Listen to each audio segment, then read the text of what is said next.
battles in the Second World War is how they're in the middle of a melee 1 minute and the next minute the skies are completely empty. And we're being fortunate enough. Okay.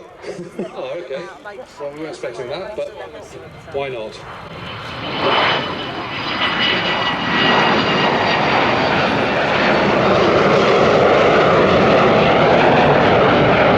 Now for something completely different. Well, they say it's all about communication, James, and we clearly don't have any communication with the control tower because this aircraft was actually due in fact, that's a little bit early. Yeah, that's how bad. We've actually been talking about those guys, but they're holding over this, so that's a little slip up on our part. Oh, like that's fine, Lingy. We're swift to respond in any situation that's flung our way. So I apologise for that, ladies and gentlemen. We do have the 727 from 2 Excel Aviation oil spill response, which has just given us a very low flight path. This is a converted 727 that 7 to operate anywhere in the world, and they travel around to give the oil companies a bit of defence against any oil spills.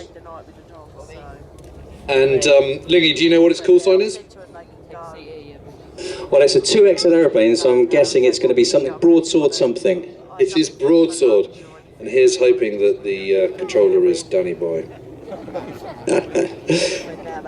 So I'm very sorry for that little slip up in our presentation of the commentary there. So the 727 today flown by Captain Adrian Thurley.